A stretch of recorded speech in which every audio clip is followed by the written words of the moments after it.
السلام عليكم ورحمة الله وبركاته. ما زال مدحت شلبي المذيع المتصابي اللي مش عارف 81 سنة وما زال يتجاوز، ولسه جاي من إيقاف بعد اتهامه الزور والكذب على الأسطورة العظيم كابتن محمود الخطيب إن هو بيكذب وبيدعي المرض و... وطبعا يعني كان شيء مشين جدا وسقطة من سقطات اللي كتير في حياته. المذيع مدحت شلبي بيحاول ان هو بما انه شغال في ام بي سي بيحاول يكون سعودي اكثر سعوديه من السعوديين. يعني الكابتن وليد فراج، الناس السعوديه ناس محترمه، المذيعين حتى ما بيكلموش بالشكل بتاع مدحت شلبي، ودايما وابدا كل ما تيجي اي حاجه يتكلم عن الكره المصريه او الدوري المصري او المنتخب المصري بيروح مدخل في جمله مفيده المنتخب السعودي والانديه السعوديه، ويقعد يمجد هنا ويقزم من هنا، كذبا وزورا بالارقام على فكره. مع احترامي للسعوديه وكره السعوديه، انما ما فيش حد اغلى من مصر وما فيش حد اعز من مصر. لما تتكلم عن مصر تحترم نفسك، لما تتكلم عن الاهلي تحترم نفسك، لما تتكلم عن الانديه المصريه بوجه عام والكره المصريه العريقه يبقى تحترم نفسك.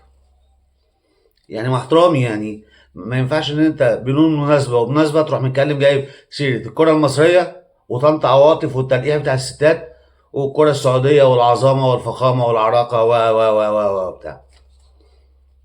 مجد في السعوديه زي ما انت عايز، انما ما تقربش من مصر، مالكش دعوه بمصر، وما تدخلهاش في كومباريزون، ما تدخلهاش في مقارنات هي غير صحيحه.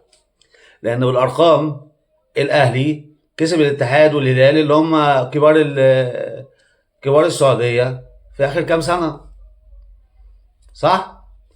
بيراميدز كسب الاهلي اللي كسب كل الانديه السعوديه وخد بطوله دوري ابطال اسيا لسه فتره قريبه. اذا الكره المصريه متفوقه بالارقام والنتائج، مش بالسكواد، مش بالفلوس، مش بالبنيه التحتيه، بالارقام. الكره المصريه تاريخ وقوه وعظمه، طبعا اكبر مع احترامنا للسعوديه وغير السعوديه. وما تقعدش تطبل، عمال تطبل، قعدت تقزم في حسام حسن ونتائج المنتخب وان هو خاف يلاعب البرازيل وبتاع، وبعدين في نفس الوقت لما السعوديه وصلت، مليون مبروك للسعوديه وصلت كاس العالم، بتقول ان مصر ما قابلتش دول قويه، وانت السعوديه اصلا متعادله مع العراق في السعوديه، عملتها انجاز تاريخي وكانت مباراه عظيمه. من العلم بقى ان مصر تصنيفها عالميا 35، السعوديه 58. فعن اي جبروت انت تتحدث، عن اي نتائج انت تتكلم، والعراق 59، يعني بعيد عن مصر ب 23 ولا 25 مركز بعد مصر السعوديه. فحضرتك مالك زعلان من ايه؟ ليه عمال تمجد؟ ما حدش معترض ان انت تمجد في السعوديه، انما لا تقلص من مصر من اجل المصلحه، او ان انت تستمر، او ان انت تتبوأ حاجه في قناه ام بي سي السعوديه. مش من حقك، مش من حقك. بأمارة ايه؟ وحسام حسن خاف يلاعب البرازيل، وبصوا الكرة وبصوا العظمة وبصوا الناحية التانية. احنا مش شايفين حاجة الناحية التانية بصراحة غير كلام منك انت بس، وتعظيم منك انت بس. الأندية السعودية بنية تحتية وفي فلوس، ففي لعيبة سكواد عالي، جايبين لعيبة بملايين الملايين. دي حاجة بتاعتهم وحريتهم، وعايزين يعلوا الكاتيجوري بتاع الدوري السعودي، ده شيء كويس ماشي. انما في الاخر لما بيتقابل المال ضد التاريخ والعراقة والجرينتا المصرية اللي هي غصب عنك، ها، بيتفوق المصريين قولا واحدا بالنتائج والارقام. ده متعادلين مع العراق، متعادلين مع دولة اسمها طاجيكستان، مغلوبين من استراليا في السعودية 2-1. عن اي بقى ابداع وعن اي امتاع انت بتتحدث عن الكرة السعودية؟ وانك تقلل من شأن حسام حسن ومنتخب مصر، كابتن حسام حسن ومنتخب مصر. لا تقزم من بلدك يا اخي. عايز تاكل عيش كل عيش بس بعيد عننا. ما تجرحش في مصر، وما تجرحش في الاهلي، وما تجرحش في الانديه المصريه، وتنطع عواطف واسقاطات وقحه بتتقال على الكره المصريه. على فكره مفردات كلماتك صعبه جدا ومتجاوزه جدا، ولو تركز فيها فعلا لازم تتوقف عن الاعلام. يعني ما انت برضه موقوف قبل كده، انت بتاع طنطا عواطف ويا ليلى رد على المستبد والقطه واللقطه والنطه، ومن غيرتي وخوفي عليك، من فضلك اقفل رجليك، والكعب المحني، وباروكا واعلان كوتونيل، حاجات كتيره قوي. فمالكش دعوه بالكره المصريه، مالكش دعوه بالاهلي، مالكش دعوه بنجوم الاهلي.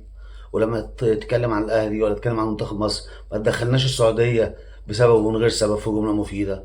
مجد فيها زي ما هي عايز، بس اياك ان تعمل كومباريزون وتقارن، لان مصر برضه جامده جدا ومصر عظيمه جدا غصب عنك، وغصب عن اكل العيش اللي انت بتعمله دوت.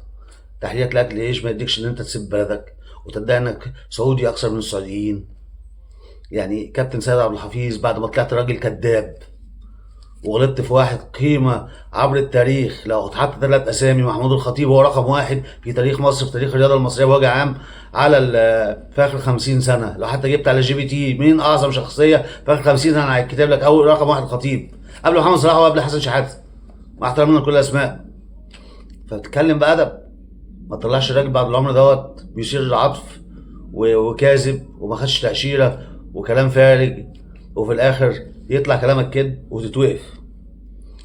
كابتن سيد عبد الحفيظ اعظم مدير كره جه في مصر وللنادي الاهلي بنتائجه بارقامه بشخصيته كاريزمته بحضوره. ما تطلعش تسخر منه وتقطع منه عشان طلع نصحك على MBC وقال لك ان انت تكون مش موجود وغالي وعزيز افضل من ان انت تكون موجود ومالكش لازمه، بما معناه يعني. فتطلع تقطع فيه وتوقع بينه وبين كابتن وليد صلاح وتقول ان هو بتاع التنطيط، بتاع التنطيط والمش عارف ايه وكلام وحافظ له كلمتين من التاريخ ولا الجغرافيا، وياما بتحصل مشاكل وبتحصل مهازل. انت مش هتقزم النجوم، مش هتقزم الاساطير في الاهلي او في مصر عشان خاطر حضرتك بقى عداوه شخصيه، فهتتساب. فانت بتخسر كتير قوي من القاعده الجماهيريه، وبتخسر كتير ان الناس في السن دوت تغلط فيك وتتجاوز فيك، لان انت راجل لا تحترم سنك لا تحترم شبتك. ده انت مش